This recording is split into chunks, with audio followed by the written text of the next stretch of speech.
mandé un texto como para orientarnos, valga la redundancia. Esto va a girar en torno a un comentario de un párrafo de Lacan, de televisión, que es el párrafo de que es un texto de 1973, una entrevista en realidad, y el párrafo está en la página 552. ¿Mm? Es un párrafo que a mí no me deja de hacer ruido,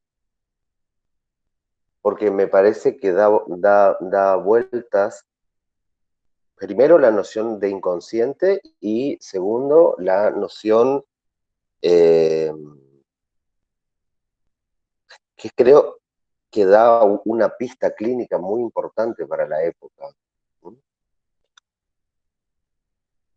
Les leo el párrafo, entonces después vamos trabajándolo. ¿Eh?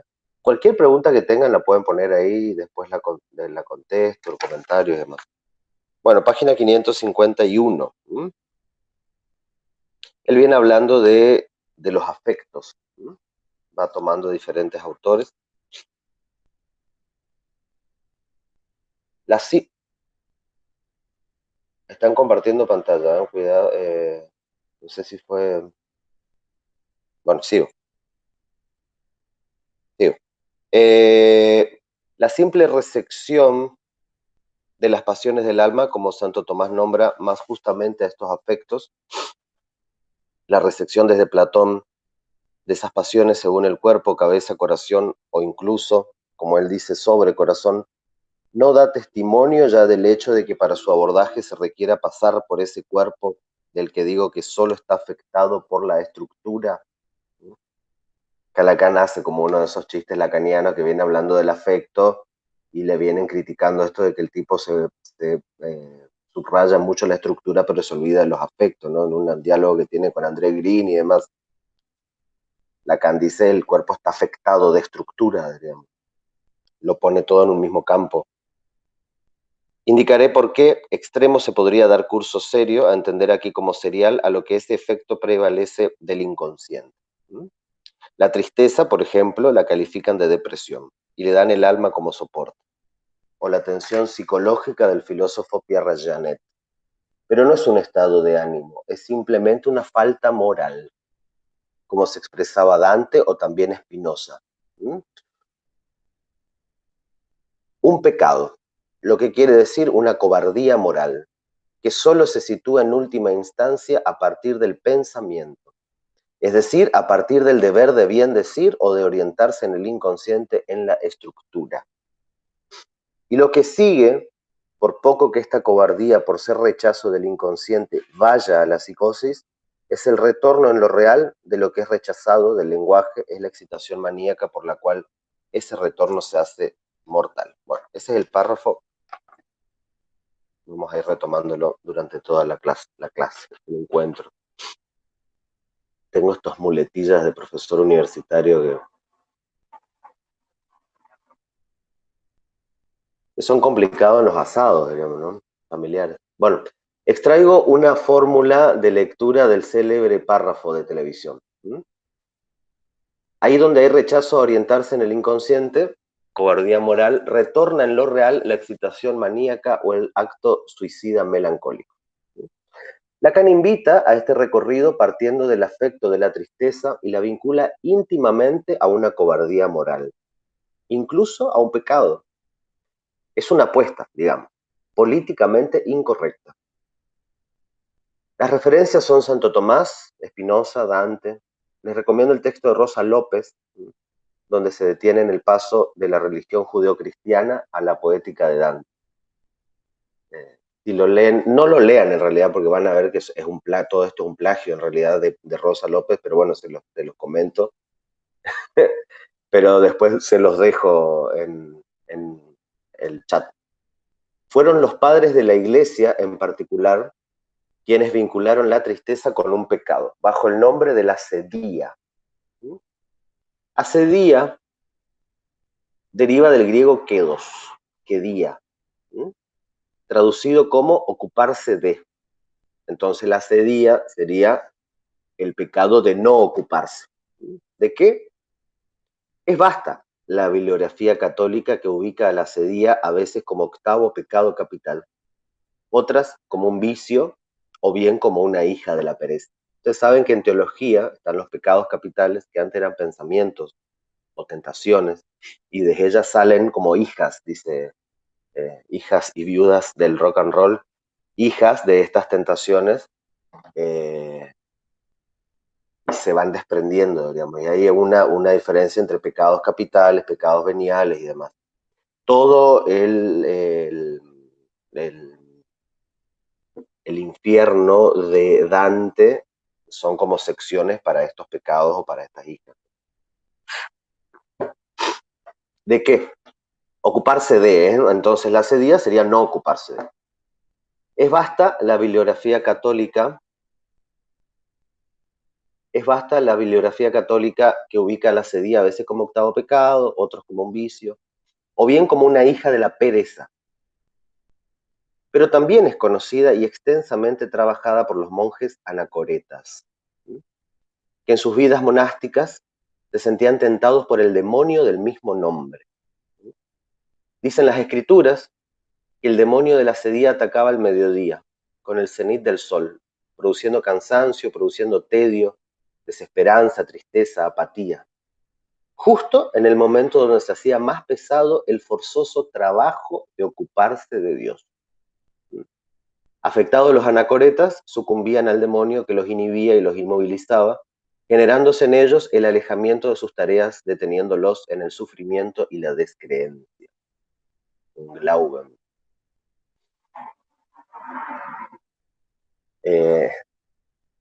Dante, el poeta católico, le reserva un círculo de su infierno a los que han perdido el sentido de la vida, por haber rechazado amar en Dios. Cabe destacar que en televisión Lacan retoma la categoría católica de pecado, pero en tanto pensamiento o tentación. Aquí se ubica en serie en las enseñanzas de Evagrio Póntico, que enumera 8 tentaciones capitales. La gula, la avaricia, la sedía, la tristeza, la lujuria, la ira, la vanidad y el orgullo. Yo había titulado me olvidé de comentar, como una psicopatología medieval, diríamos. Son muy buenos psicopatólogos los padres de la iglesia, hay que reconocerlo. Lo que toma Lacan de los padres de la iglesia, específicamente de los anacoretas, es esta cuestión de que los pecados son pensamientos de Dios. Es interesantísimo eso, porque acuérdense que estamos hablando de, en este debate de afecto, estructura, Lacan dice el cuerpo está afectado de la estructura, y acá pone del mismo lado estructura, pensamiento, y retoma esa categoría de los anacoretas, ¿no? Y de los pecados. 2 siglos después, la lista fue modificada por Gregorio Magno en los conocidos 7 pecados capitales. Borra la sedía, la pone solamente como una derivación de la pereza, lo cual genera como grandes disputas en la Iglesia Católica, porque hay algunas ramas, si se quiere, así como tenemos los lacanianos de esto, bueno, en la Iglesia también pasa lo mismo, obviamente. Algunos se enojaron porque sacaron la sedía de como uno de los 7 pecados, de los 8 pecados capitales, ¿no? Algunos siglos después también Spinoza considera la tristeza como pecado del pensamiento y que para combatir la tristeza habría que lograr un bien pensar que llevaría a la alegría. Entonces la sedía es la tentación inmanente al pensamiento de rechazar. ¿Se me escucha todavía? Me parece que perdí la cámara. Creo que... ¿Me escuchan?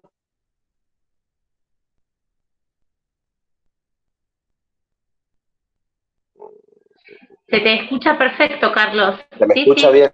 Ah, Sí, se me salió la perfecto. cámara nomás. Ahí está. Bien. Entonces la sedía es la tentación inmanente. Bueno, bla, bla, bla. Bien. Entonces, la sedía es la tentación inmanente al pensamiento de rechazar el amor en Dios, de hallarse en Dios, ¿no? Es por tanto una especie de cobardía moral, que subsume al sujeto desde el pensamiento a la tristeza de la incapacidad de amar. Aquí cabe subrayar el talante de responsabilidad en la decisión, cuando hablamos de rechazo del inconsciente. El ámbito de la tentación da todo su peso al estatuto ético con el cual Lacan toma la tristeza. Ciertamente tomar a la tristeza como un pecado, como una cobardía moral, Lacan anuda en ese mismo acto clínica, teoría y política. En el 73, en el amanecer de la extensión del uso biopolítico de la depresión. Llegará en 1980 a ser introducido por primera vez el diagnóstico de depresión mayor en el DSM-3. Para los 90, la OMS revela que la depresión unipolar significa el 10,5% de los años perdidos por discapacidad, APD, en el mundo, y se estima que para el año 2020 este trastorno podría ser la segunda causa de morbilidad en el mundo, ¿no? Tenemos a personas como, bueno, los grandes referentes de algunas psiquiatrías, con Facundo Manes, que habla de que después de esta pandemia va a haber como una ola de depresión, un uso biopolítico, diríamos, ¿no? Entonces, poner a la tristeza del lado de los pecados en un primer momento, después tenemos que sacarlo otra vez, porque nos podemos confundir. Ponerla en el lugar de una tentación o de un pecado implica al sujeto como un acto responsable, diríamos. Vamos a ver cómo tomarlo. Lacan decía, de la posición de sujeto somos todos responsables. Llamen a eso terrorismo donde quieran.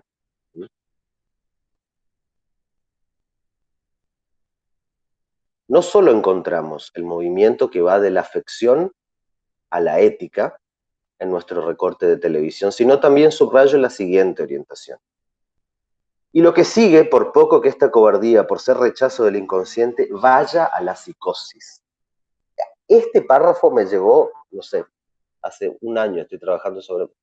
A mí me encanta este párrafo porque me voló la cabeza en el sentido de que Lacan dice que por ser rechazo del inconsciente, esta cobardía, por ser rechazo del inconsciente, que esta vaya a la psicosis, me pareció súper raro, ¿no? Porque no es una cuestión que me hace pensar que la cobardía moral tendría gradaciones, diríamos, o que el rechazo del inconsciente llega hasta la psicosis, pero hay también rechazo del inconsciente en la neurosis. Entonces esto es como que cambia, como que articula lo inconsciente desde otro lugar.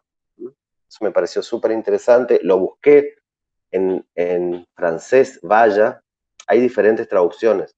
En el francés, vaya es ailé, que es como ir hacia, girar hacia, y como cuando uno gira de dirección. Hay una traducción, esto también trabaja muy bien Colette Soler en estabilización clínica de la psicosis, creo que es estudios sobre la psicosis, manía, pecado mortal. Ahí ella usa llegue, acá dicen vaya. Bueno, detalles, digamos.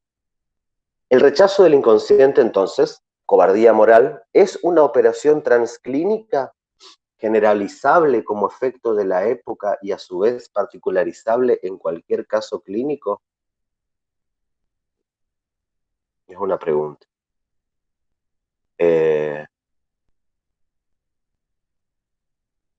Un segundito.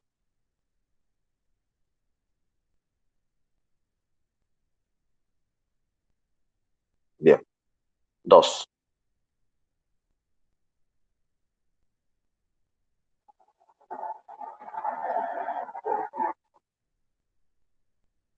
Un segundo. Un segundo que quiero ver si tengo el archivo correcto.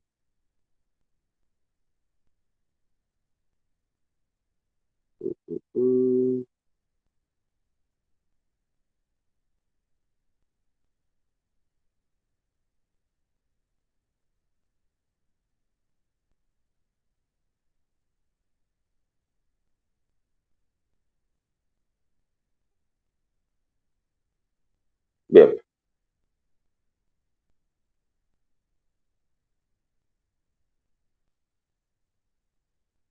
De esto entonces, dos, ¿no? Retornos maníacos de la época.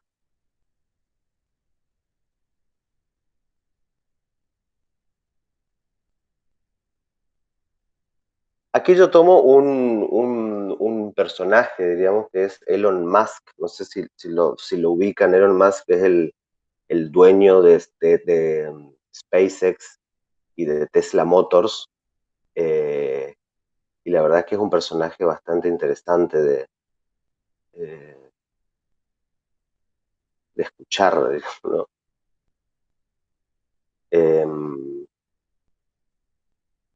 Tomo algo de él en el sentido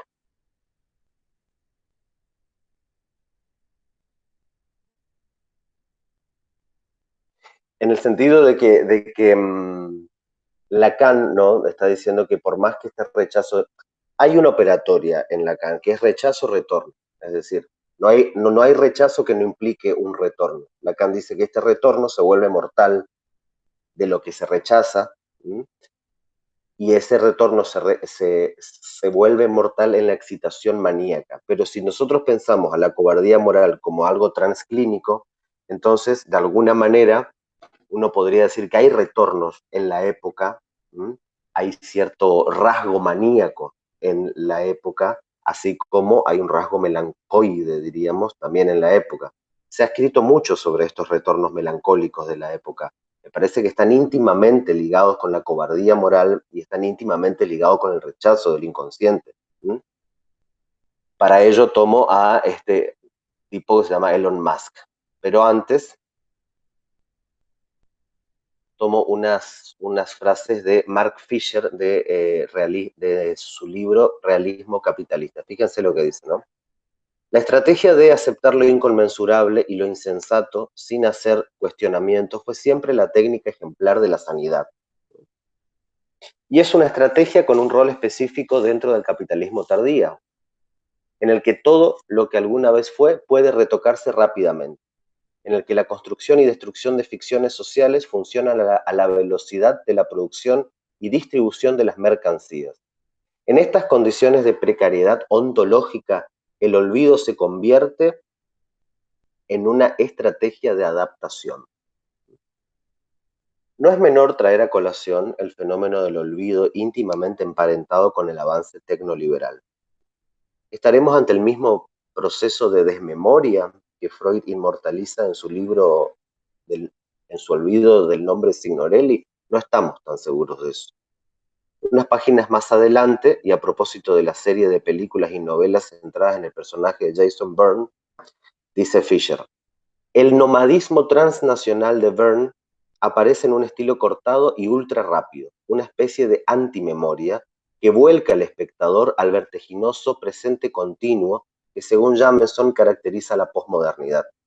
La trama compleja de las novelas de Ludlum, el que escribe estas, de la supremacía Bourne, no sé si la vieron por ahí, se transforma en una serie de evanescentes eventos cifras cuyos protagonistas son muñequitos de juguetes que apenas si logran formar una narrativa coherente, ¿no? Despojado de historia personal, Bourne carece de memoria narrativa, pero conserva lo que podría llamarse memoria formal, una memoria de técnicas, prácticas y acciones literalmente encarnada en un conjunto de tics y reflejos físicos. El subrayado es mío. A partir del olvido como producto de la vorágine hipermoderna, podremos aventurar una fórmula. Hay ausencia de narrativa, presente continuo y primacía de lo motriz. Es muy parecido a lo que dice Lacan cuando habla del retorno mortal del filo del lenguaje en la manía, en la excitación maníaca. Entonces podemos ordenar un rechazo del inconsciente, retorno maníaco, efecto de época. Si Freud encontraba en el olvido de Signorelli la producción de nombres sustitutivos que encadenados al funesto destino de su paciente en Traffoid, articulaban una singularidad ante la muerte y la sexualidad. El olvido del que habla Fisher parece rechazar toda articulación subjetiva. Tenemos dos tipos de olvidos, ¿no? El olvido que plantea Freud, en el cual se articula una posición subjetiva, y hay un rechazo a ese horror al saber, diríamos, ¿no? Pero ese rechazo retorna en retazos en Boltraffio, Botticelli y demás. En cambio, en este olvido, yo tomé el fenómeno del olvido porque justamente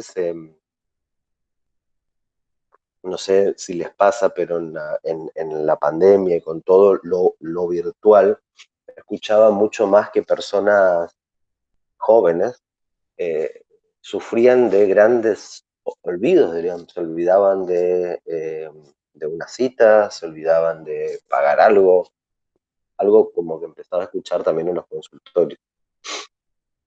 Aquí se empieza a dibujar una caracterología harto conocida, no solo por la psiquiatría, sino también por los autores clásicos y medievales, la manía. De la fenomenología podemos tomar desarrollo de Vince Wanger, quien ha puesto relieve la experiencia maníaca o de los accesos maníacos como una alteración temporal. Ustedes saben, Vince Wanger tiene de una raigambre fenomenológica, diríamos. Este autor consideraba a la manía como una imposibilidad de integrar momentos de retención y protensión, organizadores de una historia biográfica, una palabra en alemán, del individuo. El sujeto maníaco vive en una especie de presente desprendido de toda historia, al punto de que las cosas, desinsertadas de su contexto, se le presentan sin la significación y la consistencia que rigen su presentificación.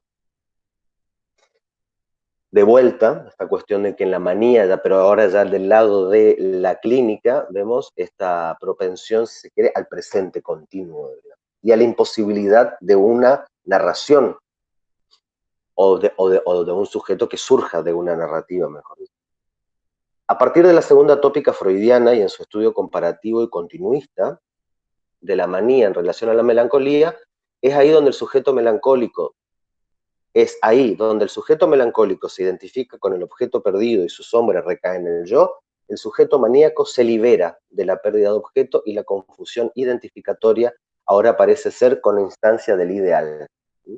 El melancólico se identifica con lo perdido, el maníaco justamente se rompe en Freud, diríamos, se rompe la distancia entre el ideal y el la. Hay triunfo. La confusión identificatoria ahora parece ser con la instancia del ideal. La suspensión de la escisión entre ideal y el yo genera el afecto de triunfo, de victoria, dice Freud.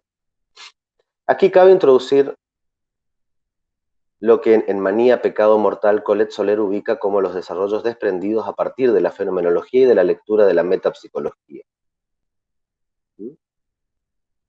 Acá vuelve a tomar Colette Soler el término, el párrafo de Lacan, y podemos trabajar con esto, que la fenomenología de la manía es explicada a partir del rechazo del inconsciente. Hay una sucesión de S1, así como en las películas de Byrne, así como en la clínica maníaca. La dislocación de la cadena significante, la euforia y el deslizamiento metonímico sin anclaje metafórico y lastre, que es extracción de objeto A, con los efectos temporales sucesivos, es el retorno de la lang en el cuerpo, excitación.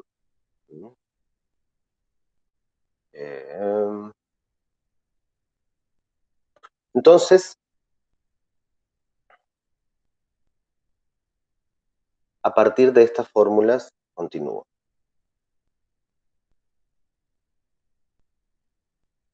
Un segundito.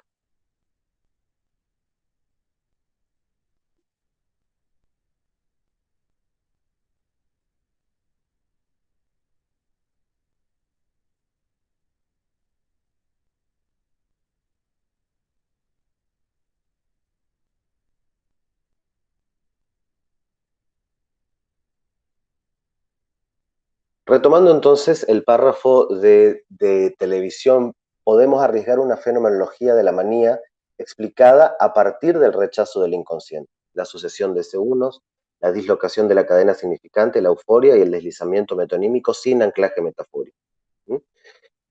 Las urgencias estrepitosas de cuerpos agitados, el abandono mutista de cuerpos detenidos, pero también los fenómenos de multitudes que no hacen masa, el aceleramiento de la vida cotidiana por las exigencias del tecnomercado, la euforia del yuppie o del emprendedor de sí mismo o la repulsión a toda tradición, son modalidades que ponen de relieve una época poco predispuesta a los tropiezos, a las equivocaciones, una época de un otro que podemos decir que existe.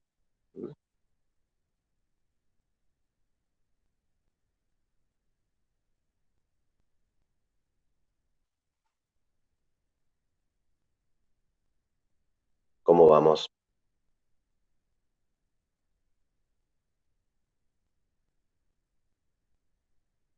Bien, bien. Seguimos un poquito más. Y después ya cerramos y abrimos al debate. Fui tan ordenado, mirá, Jorgelina, mandé todo esto y ahora vos sabés que me perdió un papel. Bueno, esto es ¿viste? Lo importante del inconsciente. Se me traspapeló, así que estoy haciendo malabares. A partir de esto yo empecé a trabajar sobre la noción de inconsciente, ¿no? Porque si estamos hablando de rechazo de lo inconsciente, me parece importante tener en cuenta a qué rechazo estamos hablando, ¿no? Eh,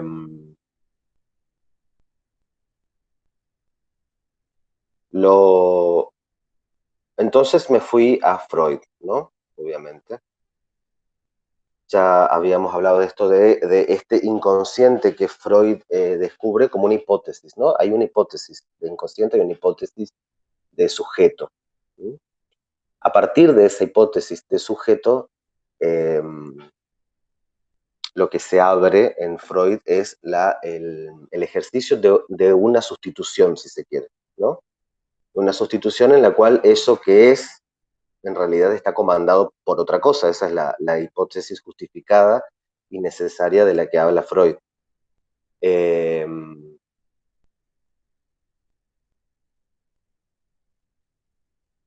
ese inconsciente que se abre es un inconsciente transferencial, ¿no? Un inconsciente en el cual va a regir la lógica de Freud durante toda su obra hasta 1920, digamos, ¿no? En 1920 aparece Más allá del principio de placer, y es justamente lo que va a cambiar ahí, es que va a introducir un elemento diferente, que es el elemento de la pulsión de muerte o de la repetición, ¿no? Era un inconsciente que funcionaba, ¿no? Era un inconsciente en el cual la interpretación analítica iba del lado de la apertura del inconsciente y del amor de transferencia. Es decir, se instauraba el sujeto supuesto saber, a partir de ahí había inconsciente transferencial, el inconsciente transferencial era interpretable, era descifrable, ¿no? Y las cosas andaban sobre ruedas, ¿no? Hasta que no anduvieron más. Aparecieron los primeros nombres que después Freud va a llamar pulsión de muerte, pero aparece la reacción terapéutica negativa, aparece también la transferencia negativa, la repetición en transferencia, el concepto de Adhieren, que todo eso va a ser el corolario de la compulsión a la repetición de 1920. Aquí el inconsciente que se descifra posiciona al analista del lado del intérprete del inconsciente, ¿no? Y hay desarrollos lacanianos que hablan de justamente, y freudianos también, de que el analista es parte del concepto de inconsciente, ¿no? A un inconsciente descifrable, un analista intérprete. Entonces ahí lo que podríamos decir es que hay inconsciente y hay analista. No hay rechazo del inconsciente en el amor de transferencia. Pero Lacan, unas líneas después, dice, ojo, que esto no, si bien descifrar es el inicio, si uno se queda en esa posición de desciframiento del inconsciente, puede caer en el pecado de la sedia de nuevo, porque obtura a lo inconsciente, ya no en su faz de interpretar y de descifrar, sino en el faz de corte, ¿sí? En la faz de corte de sentido que implica lo inconsciente. Estamos hablando, por ejemplo, en lecturas millerianas del inconsciente real, ¿no? El inconsciente ese que tiene que ver más con la puntuación, más con la fuga de sentido que con ese inconsciente de que se va conectando a mamá y papá y demás, ¿no? Entonces, me parece interesante tener en cuenta de que en una época en la actualidad, si se quiere, donde por ahí se venía repitiendo mucho que el otro no existe, el otro no existe. En ciertos planos puede ser así, pero también Miller en un esfuerzo de poesía habla de un otro que existe, ¿no? Y de que este otro es un otro absoluto, y de que ese otro absoluto genera un sujeto anulado. Entonces uno también podría decir que el rechazo del inconsciente o la clínica del rechazo del inconsciente va a ir a escuchar ahí donde el sujeto se anula, diríamos, ¿no? Donde por la propensión de estos, de, esta, de estos retornos maníacos, hay una decisión de no ingresar a esa vertiente transferencial del amor de transferencia, lo cual implica que nosotros tengamos otro tipo de intervenciones, ¿no? No otro tipo de intervenciones, sino estar advertidos, ¿sí?, de que ante el rechazo de esta posición, diríamos, lo que hay del otro lado son sujetos que ausentes de narrativas, en algunos casos, no digo en todos, en una parte. Y en otra parte es cómo pensar que el inconsciente transferencial en un punto, si continuamos y seguimos en el desciframiento eterno, se genera lo que Freud habla como los análisis interminables, ¿no? En el cual uno le da sentido, da sentido, da sentido, y sabemos que todo sentido es sentido sexual, diríamos. Entonces, no opera el corte, ¿sí? No opera el corte como la posibilidad de una posición ética, ¿sí? Yo creo que por eso justamente la introducción de la pulsión de muerte en Freud, digamos, y de la compulsión a la repetición, es un Freud contra Freud, porque si hasta ese momento todo funcionaba, después dejó de funcionar por las resistencias y las reacciones terapéuticas negativas, además, Freud no genera otro tipo de intervención, sino que introduce un elemento diferente en ese campo, que era el de la interpretación y de la interpretación por lo reprimido y demás, introduce un más allá de esa lógica, un más allá del principio del placer, un más allá del sentido, porque si hablamos del principio del placer, estamos hablando del decir bien, ¿no? Eso es lo que Lacan lee en Spinoza, que el principio del placer es hablar y hablar bien, ¿no? Hablar bien, hablar... ya no es un bien decir, diríamos, porque el bien decir estaría más del lado de la posición que se deduce de la introducción de un elemento heterogéneo que es la pulsión de muerte y el más allá.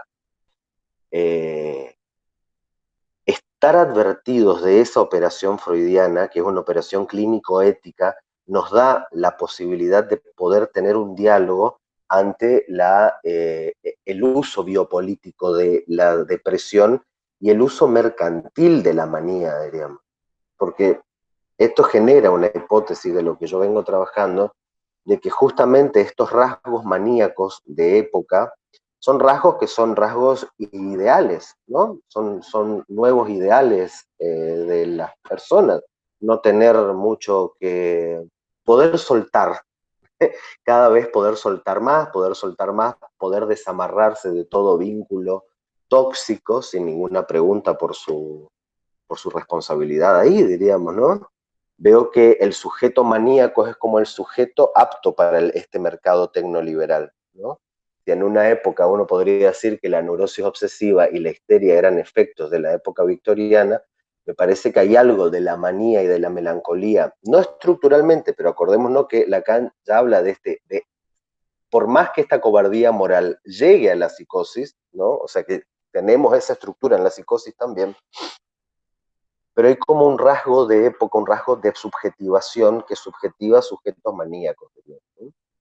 Creo que hay una cobardía moral ahí, creo que este ideal de sujeto maníaco o con retornos maníacos se vio muy bien en el inicio de la pandemia y del aislamiento social, cuando uno quería hacer 1500 cosas y se anotaba 1500 tutoriales y generaba una cuestión de producción y productividad una y otra vez, pero son productividades que no se enganchan, porque escuchaba pacientes que te decían, bueno, tengo ahora un Zoom con, qué sé yo, con un tengo un Zoom para aprender a hacer tal receta y después me junto en una charla de cuidar el ambiente que dan en España, y a la media hora me junto con un grupo de accionistas chilenos que están cuidando el panda en China. O sea, un montón de hacer, que me parece que lo que llega al consultorio es este sujeto devastado, tedio, apatía, asedía, ¿no? O sea, uno dice ahí, bueno, llegan sujetos pecaminosos, diríamos, ¿no?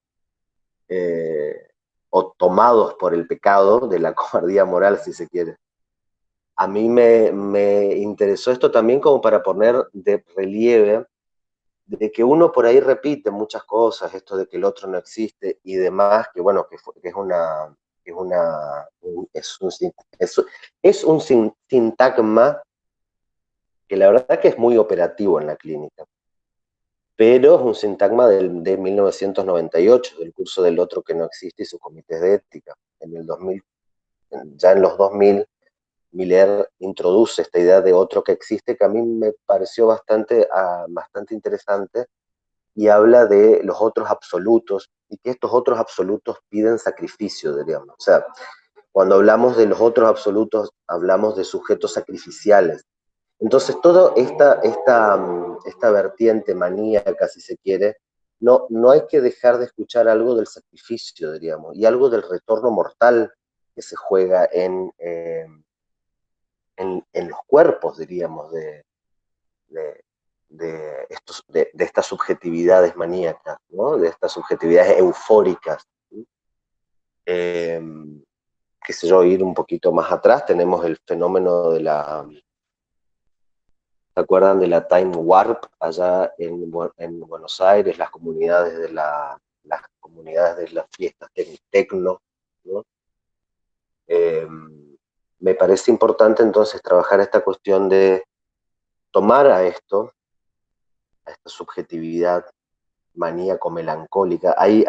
Fíjense, hay una definición que la da, no me acuerdo si la da Abraham sobre manía o algún post-freudiano, que dice, son bulímicos de relaciones, presentan una bulimia relacional. Interesantísimo. Como que incorporan, pero sin ninguna identificación, como más klenianamente, sin una identificación proyectiva o que alguien se pueda quedar con ese rasgo del objeto, es tomar por tomar, por tomar, por tomar. Una época muy oral también. Ante todo esto que vengo trabajando, una de las preguntas que hice, que ahora se me traspapeló todo, entonces les estoy comentando nomás, una de las preguntas que eran como pivots a lo que iba diciendo es cómo conmover esta posición en la clínica y cómo conmover esta posición en la ciudad. Como decía Jorgelina cuando me presenta, yo y unos colegas más estamos en una agrupación que se llama Agrupación Psicoanálisis en la Ciudad, y siempre estamos como pensando cómo la función del analista ciudadano, ¿no? Cómo conmover estas posiciones, diríamos, ¿no? Tanto en la clínica como en la ciudad, ¿no? La ciudad no existe, como dice un sintagma lacaniano, no existe la ciudad, ¿no? En otro cártel, con Carmen, estoy trabajando la idea de ciudad como algo, como un caleidoscopio, si se quiere, donde se van modulando las versiones del otro absoluto, ¿no? Pero también es una superficie de retorno de discursos amos anteriores. Qué sé yo, les comento un poquito acá. En Resistencia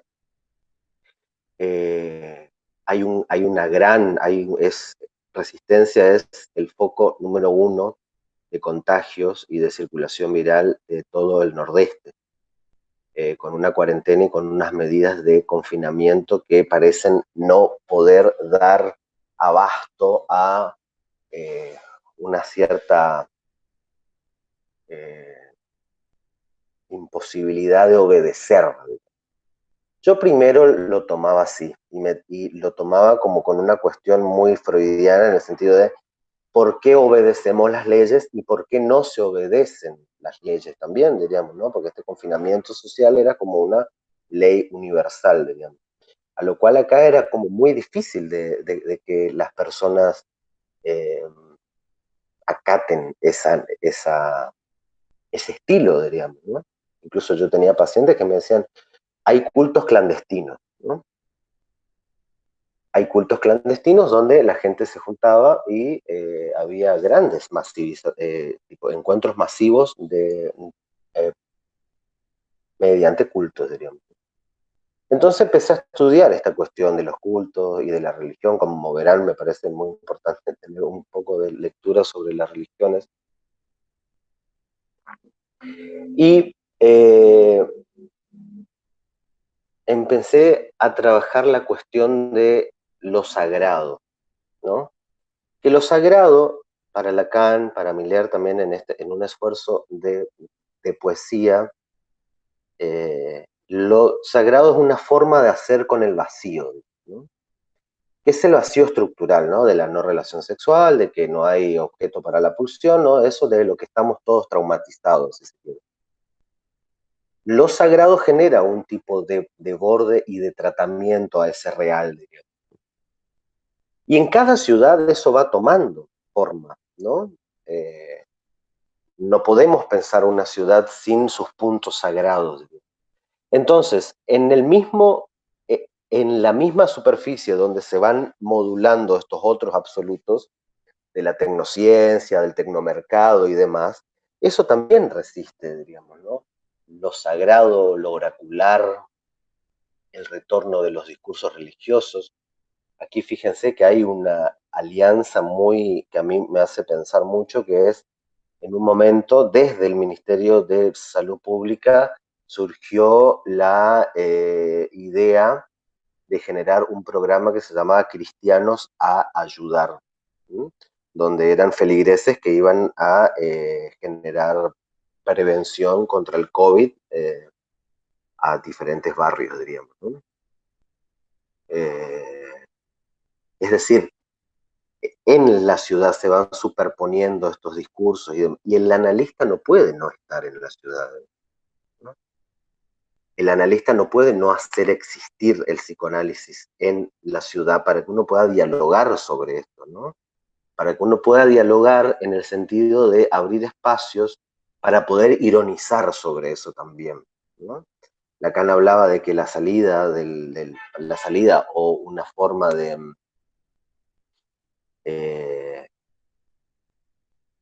cómo hacer para evacuar o para vaciar o para generar un espacio de vacuidad en estos otros absolutos que generan un sacrificio del sujeto, Lacan orientaba por la ironía. Miller también tiene un texto muy interesante, se llama Ironía, en la cual van a tomar la idea de la ironía esquizofrénica, digamos. En la ironía esquizofrénica, la palabra ya no se conecta a otra cosa, sino que la palabra viene a vaciar a ese otro. Entonces, la clínica del desciframiento del inconsciente puede bien caer en un amor de transferencia y un amor a descifrar. Entonces uno va descifrando, descifrando, descifrando y genera como un otro absoluto, otra vez, diríamos. La clínica de la ironía, por otro lado, justamente, una vez establecido todo eso, genera esa vacuidad en la cual ese otro absoluto puede deconsistirse un poco y puede haber un sujeto responsable y no sacrificial, diríamos. Pero en la ciudad pasa lo mismo, ¿no? O sea, cómo generar el lugar del psicoanálisis para que el analista pueda ironizar sobre esos otros absolutos también. No es ir en contra, porque sabemos que ir en contra de un otro absoluto solamente lo engorda, ¿sí? Sino cómo generar o cómo hacer existir al psicoanálisis como una ironía del discurso del amo. Lacan decía subversión, uno podría decir, como una ironía al discurso del amo. Y una ironía a los retornos maníacos de la época también, ¿sí? Así que más o menos por eso ando, por esos lados ando, creo que es un trabajo en progreso todavía, y bueno, me ayudaron un montón al poder transmitirlo y formalizarlo. Bueno, y espero a ver cómo podemos seguir conversando sobre esto. Disculpen la desprolijidad, que me perdieron los papeles, dice uno, ¿no? Los 01011. Bueno, pese a que se te perdieron los papeles, es excelente, Carlos. Mejor que se te perdieron los papeles. Así por ahí me parece que pudiste producir desde otro lado. No tan ordenado, pero me parece que la transmisión estuvo genial. Bueno, vamos a abrir el espacio para el intercambio, las preguntas o acotaciones. No sé si hay preguntas a Carlos. Yo anoto un montón de cosas, pero...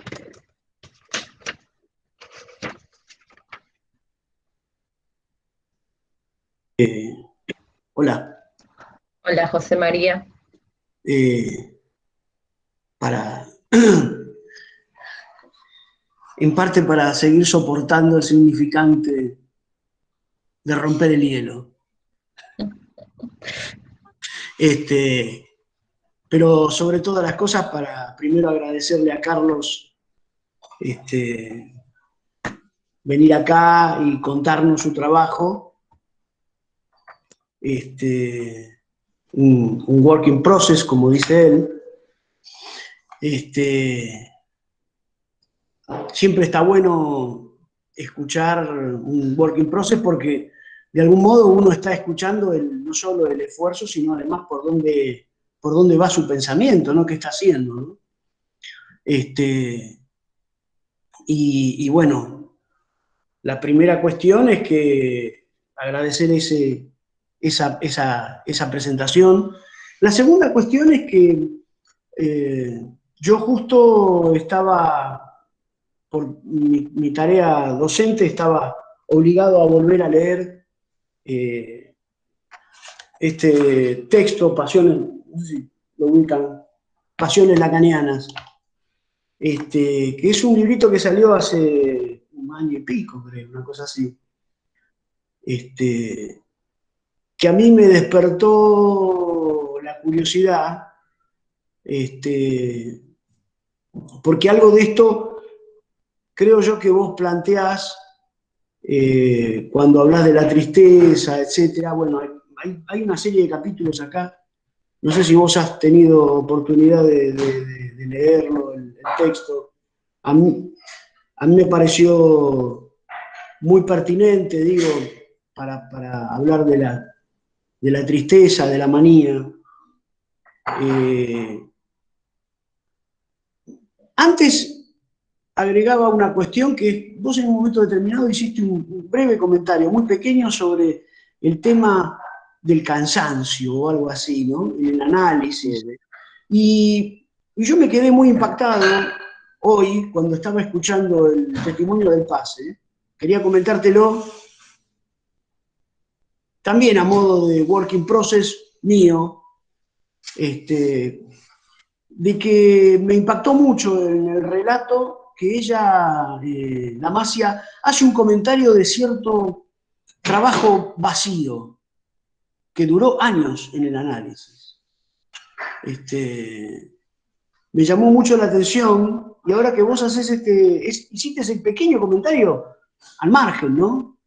Inmediatamente yo pensé en ese comentario de Damasia. Lástima que no hayas estado porque hubiese sido interesante para incluir en esa cuestión.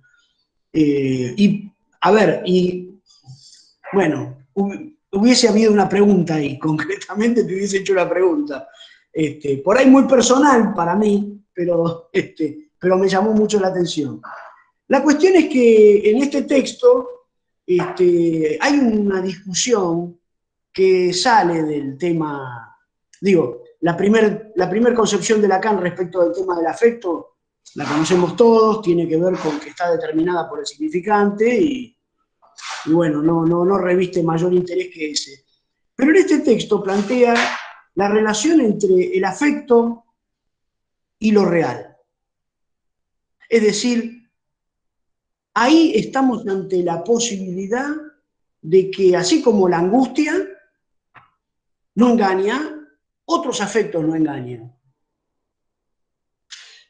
A mí me parece que algo de eso, de la tristeza, por ejemplo, o de lo que vos planteaste de la manía, puede tomar ese carácter, ¿no? Es decir, articulado obviamente a lo que Lacan llamó las pasiones del alma, que es un poco lo que vos tomás, ¿no? No sé si querés decir algo en relación a eso. Sí, me parece súper interesante esto de Lacan también habla de que el enojo es una mueca de lo real, ¿no? Como estas pasiones, si uno las va tomando como con el primerísimo Lacan, uno podría caer en eso nomás, ¿no? De que, bueno, sabemos que los afectos están producidos por el significante, ¿no? Bla. Pero acá el afecto incluso, ya tomándolo como en una clínica más continuista, diríamos, ¿no? No tan discontinua, una clínica más borromeana para lo último, como hay puntos en los afectos donde sí tocan algo del real que acontece, diríamos, ¿no? Hay algo de la euforia, sostener qué, ¿no?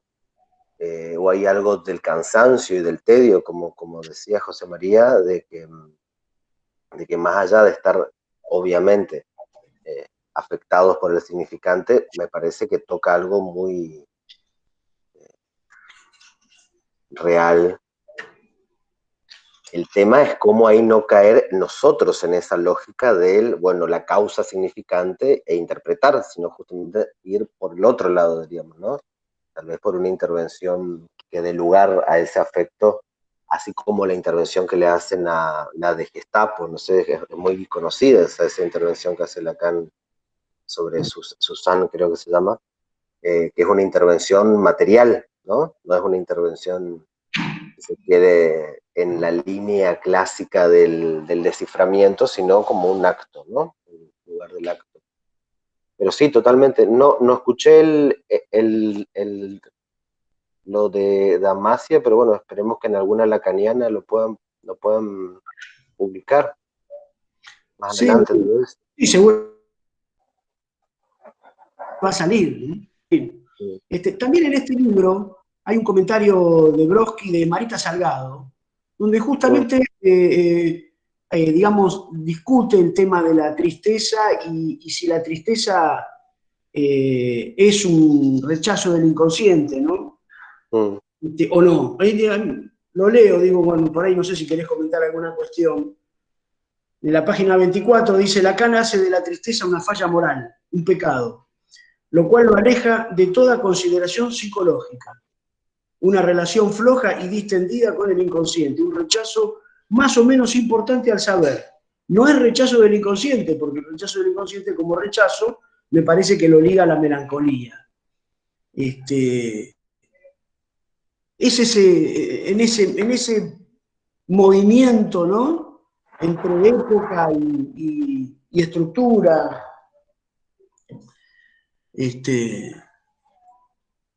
para separar, ¿no? Rechazo del saber, rechazo del Mm. inconsciente. Sí, totalmente. Ahí también me parece interesante subrayar que esto también lo ponía en el trabajo de la cuestión ético-política, que es tomar a la tristeza como un pecado, diríamos, ¿no? O sea, como una cuestión que introduce la responsabilidad subjetiva. No tomarlo como un afecto psicológico, si se quiere, o algo del ámbito de lo psi que pueda caer muy rápidamente en un uso biopolítico, como decía, que en una epidemiología, digamos, y de cómo eso en sí opera como con esa fórmula de rechazo del inconsciente. Yo creo que ahí, entre el uso biopolítico de la depresión y el enganche con una tristeza particular, se genera ese tipo de rechazo a saber, ¿no? Del cual hay que ver cómo conmover eso, diríamos, ¿no? Porque ese es el otro absoluto y ese es un punto sacrificial del sujeto en el cual lo instaura, digamos, ¿no? Hay como un encadenamiento ahí, me parece, entre lo universal y lo singular, esta particular de tomar a la tristeza como depresión, diríamos, como depresión con su uso biopolítico. Sí, sí, sí, súper interesante ese libro.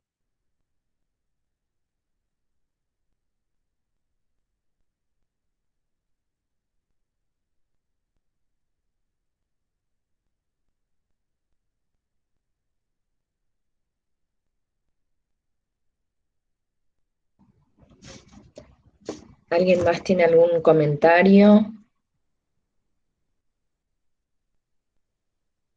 ¿Pregunta?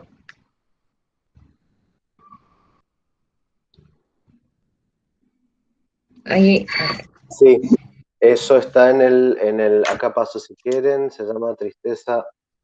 Ella toma la vertiente de la tristeza.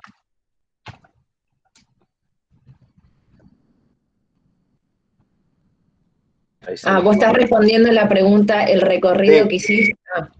el de Natalia. Claro, si está en el libro de López. Ahí te lo paso. Es un artículo.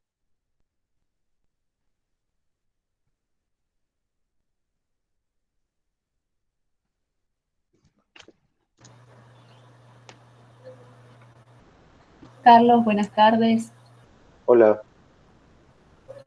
Hablaste un breve momento acerca de tu trabajo con los pacientes en esta época de pandemia y los olvidos que están surgiendo.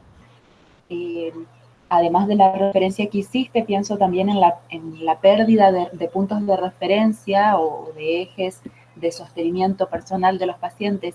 ¿Podrías comentar un poquito más acerca de tu experiencia en relación a esto?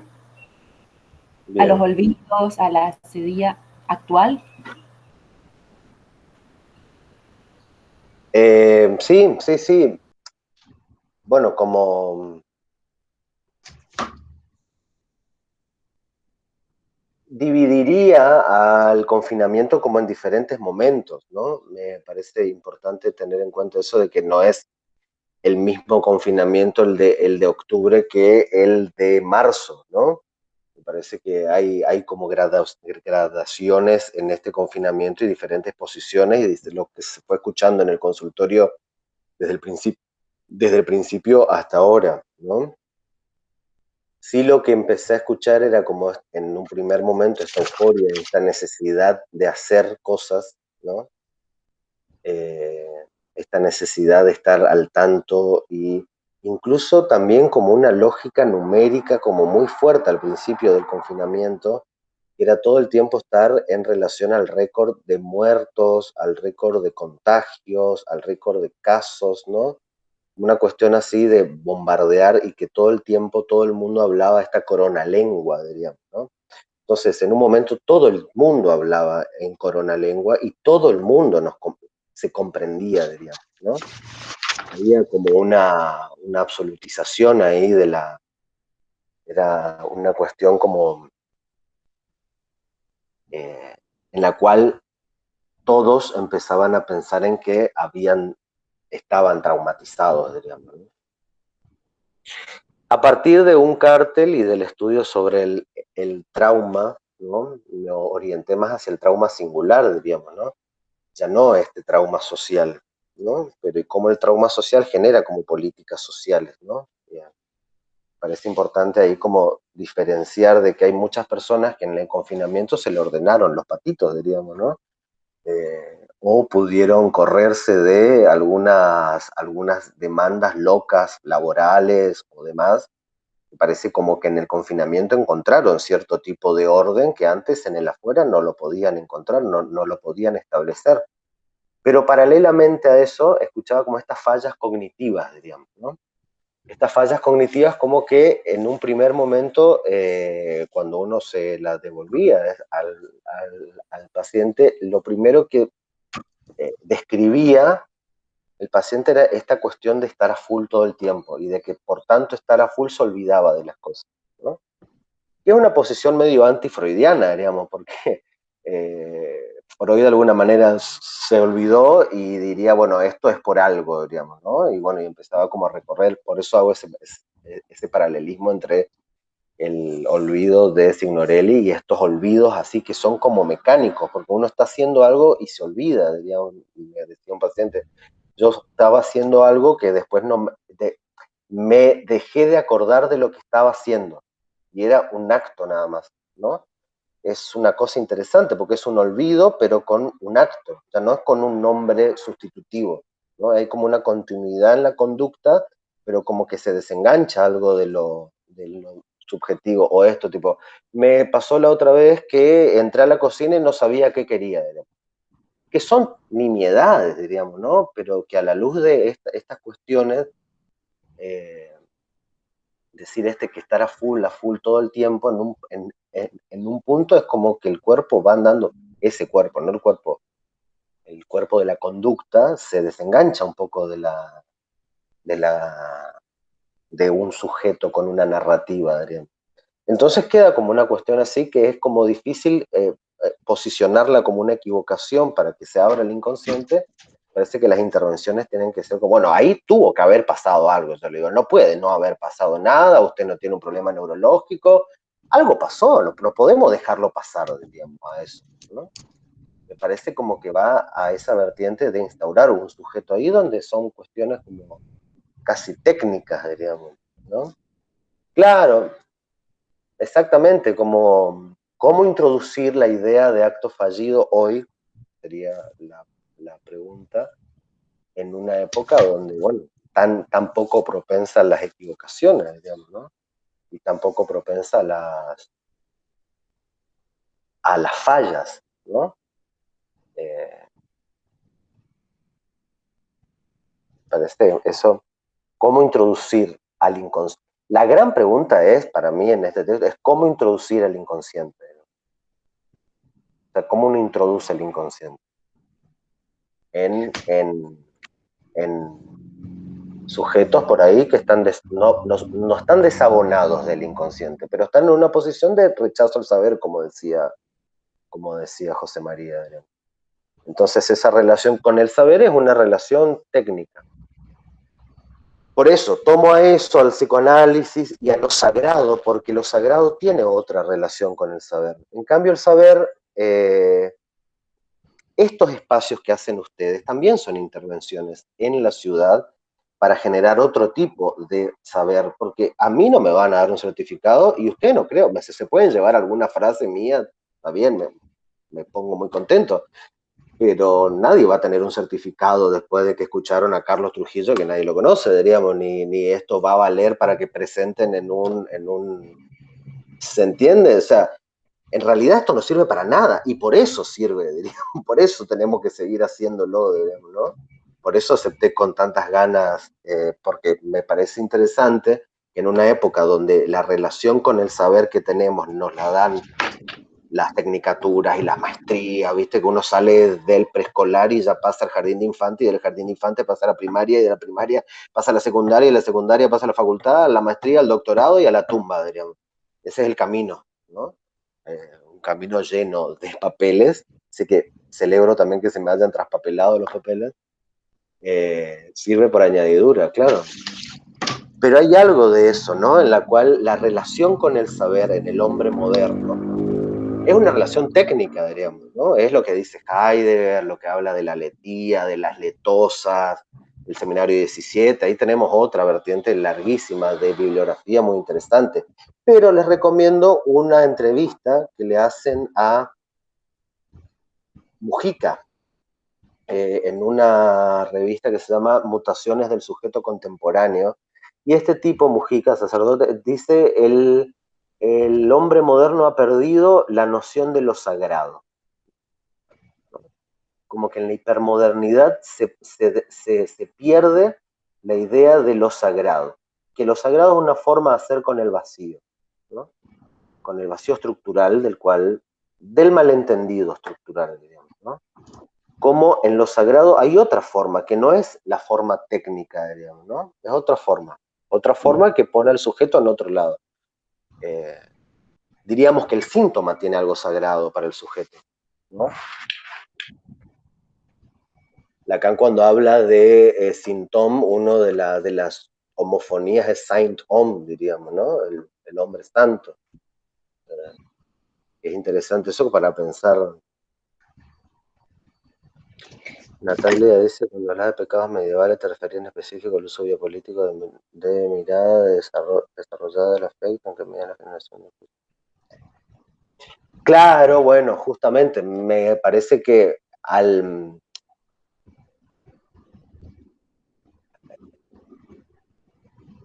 no es caer en la sociología, pero de alguna manera reificar al saber en lo técnico y generar a una relación con el saber meramente técnica, produce justamente sujetos que creen que saber es eso, ¿no? Es una cuestión técnica nada más. O que uno aprende, es un aprendizaje, ¿no? Por eso me pareció interesante traer esto de la antimemoria y demás, porque justamente son aprendizajes técnicos, digamos, es como andar en bicicleta, ¿viste? Que uno aprende y no se olvida más, ¿no? Esos aprendizajes, bueno, si hay alguien que le guste la psiquiatría, nos puede comentar bien de qué memoria es esa, pero es esa memoria, no una memoria técnica, una memoria que no está atrapada por las redes de las equivocaciones, diríamos. Carlos, vos hablabas del vacío de sentido en su momento del olvido, de dos autores, hablaste, uno de Freud, que era justamente el que todo tiene sentido, y de otro autor del vacío de sentido. También hablaste de los olvidos actuales en este contexto de pandemia, que la gente se olvidaba mucho. A ver, yo trato de ordenar mientras que voy hablando, en realidad no lo formulé antes. Esto de que se olvidan las cosas, pero que no todo tiene que ser un olvido inconsciente o un lazo ahí, algo que quiere decir el inconsciente. Y que por ahí uno forzosamente quiere insistir con algo ahí. Algo así te entendí, ¿puede ser? O ¿cómo finalmente lo referiste esa parte del vacío de sentido? Porque también esto de cuando uno pone la palabra ahí para inscribir algo nuevo, para que algo resurja, si va repleto o vacío, o justamente vaciar un poco de sentido todo. A mí me parece, a ver, cuando yo hablaba de estos olvidos y de que ahora la lectura del olvido, al tener como un sujeto meramente técnico, partiendo de una relación técnica al saber, un olvido es un olvido y nada más, y yo no me di cuenta y era porque está, y ya está, diríamos, ¿no? Cómo introducir ahí a la invitación inconsciente, diríamos, ¿no? Que en Freud también pudo haber pasado, ¿no? Uno se olvidaba y bueno, ya estaba, era una equivocación nada más, sino cómo introducir algo ahí, ¿no? Yo creo que hay que introducir a ese inconsciente, pero primero hay que introducir a ese inconsciente de sujeto supuesto saber, diríamos, ¿no? Claro, que te regale el otro semblante. Claro, hay que hacer semblante de, hay que decir, eso tiene sentido, ¿no? Que es una hipótesis freudiana, ¿no? Uno diría ahora, bueno, eso tiene sentido, dígame, y lo invita a asociar libremente, diríamos, ¿no? Pero ya no vienen con una lectura sintomática de alguna falla en la función psicológica, ¿no? Sino que hablan de, bueno, de estas funciones psicológicas y de que yo no presto atención, ¿no? Y como que no hay una lectura subjetivizante, y es eso lo que nosotros tenemos que intervenir tanto en la clínica como en la ciudad, diríamos, ¿no? Porque si en la ciudad solamente encontramos lugares de invitación al saber desde lo técnico, y entonces, bueno, entonces tenemos un destino funesto para el psicoanálisis, diríamos, ¿no? Es como hacer existir una lectura subjetiva a eso, ¿no? De que haya cierta gente loca que cree que las fallas tienen sentido. No, de igual manera me pareció interesante esto sobre todo en este contexto, en lo que es el análisis, vaciar un poco de sentido todo, porque bueno, la claro, gente totalmente. completa de sentido en todo. Y te iba a preguntar, justo se fue José María, porque era algo que lo veníamos charlando con él, no sé dónde está José María, también Pablo, venías hablando vos también de esto, sí, vos Pablo. Esto que vos hablás del rechazo del inconsciente, ¿cómo lo pensás? El inconsciente hoy, con el nombre del Padre, los nuevos nombres del Padre, de qué inconsciente hablamos. No sé si pudiste pensar algo de esto, porque es algo que lo mencionamos varias veces en la reunión como algo que nos convoca. Ujú. Sí, me parece que va en esa línea cuando Lacan dice que la cobardía moral o el rechazo del inconsciente vaya a la psicosis, implica esta idea de cierta continuidad entre neurosis y psicosis y que, bueno, eh, ya no es tan fácil definir a una clínica por solamente el rasgo de nombre del padre sí, nombre del padre no, diríamos, ¿no? Como en una clínica binaria, sino como en una clínica en la cual uno bien puede estar en una posición melancoide o maniforme, diríamos, por este rechazo del inconsciente y por esta cobardía moral, diríamos, un poco fogoneado por una época donde la técnica es lo preponderante por fuera del sujeto o haciendo como más chiquitito el sujeto, o por una cuestión estructural, ¿no? Me parece importante de todas maneras de cómo hacer nombre del padre a partir de un síntoma, que es la orientación lacaniana, si se quiere, ¿no? De que ese papá se pueda reducir, ¿no? A una cuestión de una invención sobre esto, ¿no? Una invención para tratar al vacío, diríamos, que va a ser una invención sagrada y que va a funcionar y hacer las veces de nombre del padre, diríamos, ¿no? De nom du père, del no del padre, diríamos, y estas cuestiones que habla Lacan cuando del descalabro que introduce el lenguaje sale un nombre, diríamos, ¿no? Como una nominación. Claro. Me parece interesante eso de que si todos estamos traumados, es traumatizados por el lenguaje, digamos. De ahí hay soluciones particulares que los traumas sociales pueden venir a resonar o no, diríamos, pero no justamente ahí romper con la idea de todos traumatizados por lo social, digamos, por una época en la cual la pandemia va a generar depresiones, sino que de eso toca el nombre sagrado que cada uno que escupió ese vacío, dice Lacan. Bueno, que también va a tener que ver con cómo salga uno, un sujeto de cierto atravesamiento de esto de lo real, cómo se las arregla con lo que uno mismo produjo. A ver, ¿alguien más que tenga una pregunta para Carlos? ¿O un aporte? Yo, Carlos, agradecerte la presentación. Me gustó esta introducción que hiciste del analista ciudadano y pensaba esto de los sujetos ausentes, ¿no? de carentes de narrativa. Esto que vos relacionaste ahí entre Lacan y Spinoza, que me quedó ahí como resonando esta cuestión ¿no? cómo pensar, cómo lo pensás vos en cuanto a esto de esto de la como productividad y la carencia ahí, ¿no? De deseo, no sé vos cómo lo pensaste ahí, esta relación, no sé si venía por la línea de este hacer y no, ahí no. Sí, ahora que estoy conversando con ustedes también voy formulando otras cuestiones, ¿no? Me parece importante, a ver, no podríamos decir que, o muy rápido caer en esta idea de tipo nuevas subjetividades y todos iguales y tipo no tienen narrativa, ¿no? Porque no es así, diríamos, si caemos en eso, caemos como en un universal.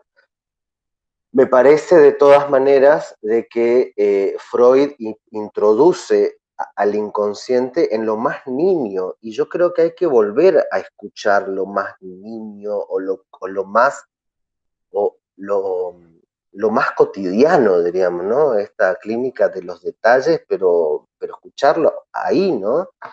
Por ahí uno está con esto del síntoma y todo eso y como el rechazo al inconsciente, bla, y por ahí un olvido que te dice, sí, entré a la cocina y no me acordé qué tenía que hacer, cómo detenerse ahí, y porque esas son las fugas de sentido, a pesar de que por ahí uno dice, no hay narrativa, bueno, pero por algo te lo dice.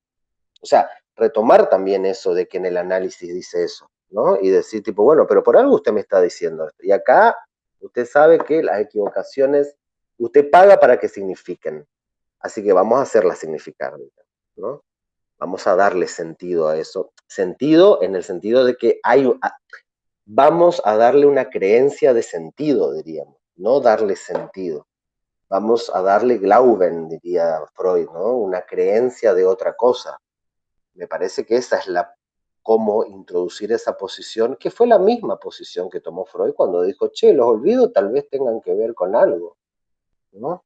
Tal vez ahora esta antimemoria no se produce tan retóricamente como en Freud, ¿no? Que es una memoria que aparece, ¿no? Que aparecen nombres, Voltrafio, y van apareciendo cosas de la galera, sino tal vez son así como cuestiones conductuales que yerran, pero en ese errar, en esa errancia, diríamos, cómo introducir ahí, tipo, eso significará algo, ¿no? Cómo introducir ese juego, ¿no? Y es un juego interesante porque en realidad nosotros introducimos ese juego que sabemos que es una estafa, porque después de todo no significa nada, ¿no? Entonces es como esa doble vertiente del analista que tiene que introducir al juego para que se enamore del juego, pero cuando se enamora, cortar la llamada. Yo había puesto I just called to say I love you. Yo creo que el inconsciente sirve para que el tipo pueda decir solo llamé para decirte que te amo, y ahí uno tiene que cortar, diríamos, ¿no? Ahí entra en función la otra vertiente del análisis, que es cortar, ¿no? Que es una vertiente como más lacaniana, si se quiere, ¿no? Porque si uno se queda con el I just called to say I love you y uno llama respuesta, me too, diríamos, y entonces cagamos, ¿no? Es como cortar esa llamada, diríamos. Pero que la pueda llamar, por eso también jugaba con el cartel de los teléfonos descolgados, ¿no? Me parece que hay algo de eso, como instaurar que se pueda llamar al sentido para después vaciarlo.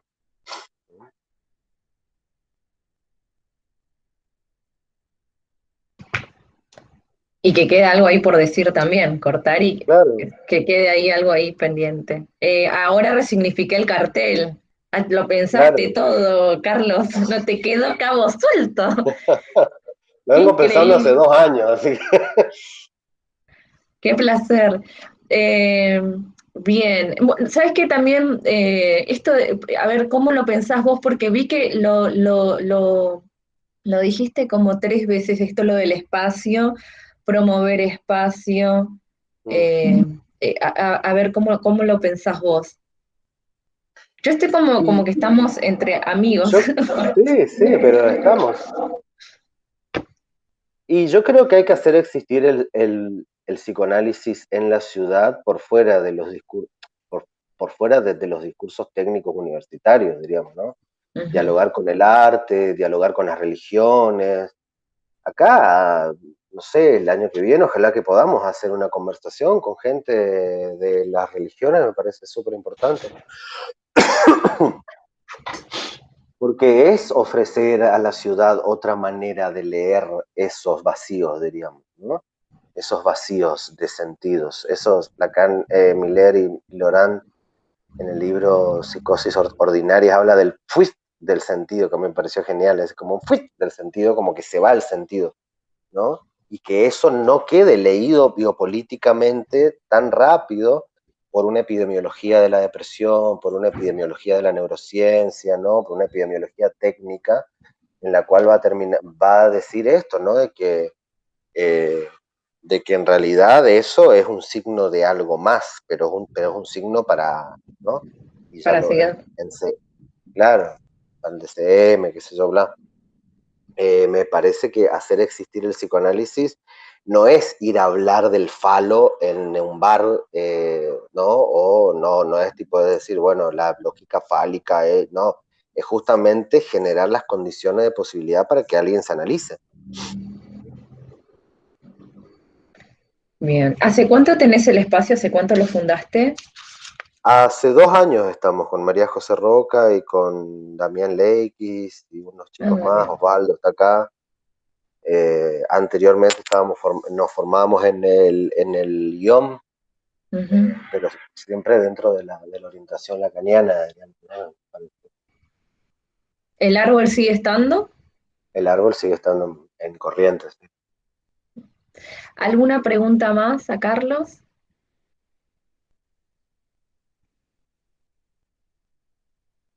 Acá Estela escribió, en esta Ser sin asociación, en situación de pandemia, sería como un intento de dar un borde o un marco a lo real, es una pregunta.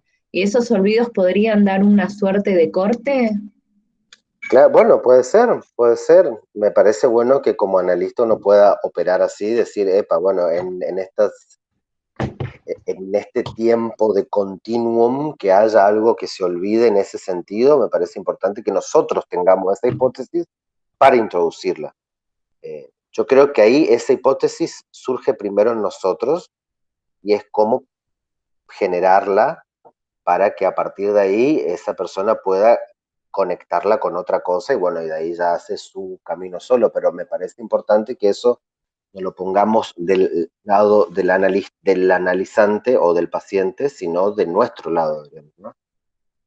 En realidad es como volver a las formaciones del inconsciente de Freud, diríamos, ¿no? No hay un texto de Mauricio Tarraf que me gustó mucho del año pasado de la jornada de Leol que se llama El inconsciente aún, que no hay que perder de vista que el inconsciente es una apuesta. No está el inconsciente no existe, diríamos. El inconsciente es una hipótesis que por eso que genera efectos y demás, pero el inconsciente es lo que quedó rechazado del discurso de la modernidad, diríamos. Antes habían otros lugares donde eso se usufructuaba. Ahora nosotros tenemos esa posibilidad, ¿no? Con el psicoanálisis, pero es como volver a introducir a la hipótesis inconsciente, diríamos, ¿no? ¿Cómo introducir esa hipótesis hoy, digamos? En una época donde te dicen, no, tal vez porque me olvidé por un aumento de serotonina. Bueno, y hay que... ¿Serán las minas? ¿O qué dijo? ¿Serotonina o serán las minas? Tonterías así, diríamos, ¿no? Me parece que va por ese lado de evacuar también, vaciar el sentido, ¿no? Pero primero hay que generar transferencia, ¿no? Hay que generar transferencia porque si no... No hay efecto, si no hay Si no somos unos salvajes, claro. Podés tener todos los títulos del mundo, pero el rasgo por el cual te va a elegir el analizante va a ser un rasgo de goce de él, pero que claro, por ejemplo, un analizante la otra vez que tuvo toda una vertiente así, qué sé yo, una dada vuelta cuando empezamos a hablar de lo negro. Y yo le dije, y no le quito un analista rubio tampoco. Y hablamos de lo negro y cómo eso empezó a cambiar. Pero bueno, no era porque yo hice un máster en, ¿se entiende? Entonces, ¿cómo hacer jugar ese rasgo del paciente? Pero que solamente eso va a decantar a partir de que crea que estamos ahí para algo, ¿no? De que crea que esto funciona. Bueno. Bien, sí. Bueno, Carlos, agradecerte profundamente tu trabajo. Me agradó que hayas perdido los papeles. En realidad yo te los saqué, no te lo quería decir. Me gustó mucho cómo producir. La verdad que no sé cómo era, pero salió espectacular y me parece que estuvo bien así como perder todo. Bueno, les agradezco a todos por la participación. El espacio en realidad lo hacemos entre todos, sin ustedes esto no sería posible. Justamente es para convocarlos al intercambio, a seguir pensando, a escucharnos. Leo Merlín, te veo muy de seguido, así que me agrada verte nuevamente. Bien, por hoy vamos a llegar acá y nos vemos en 15 días. Muchísimas gracias, Carlos. No, gracias a ustedes. Bueno, gracias Carlos, excelente, un lujo. Faltaba el cafecito o el mate individual y ya estábamos así, sensación de living. Bueno, nos encontramos en 15 días, el próximo encuentro es el 26 de octubre. Van a presentar Ana Simino y Pablo Rolando y bueno, y se vienen con temas síntoma, amor y contingencia, así que los esperamos a todos el próximo sábado. Gracias, Carlos, hacemos así como aplauso, un lujo.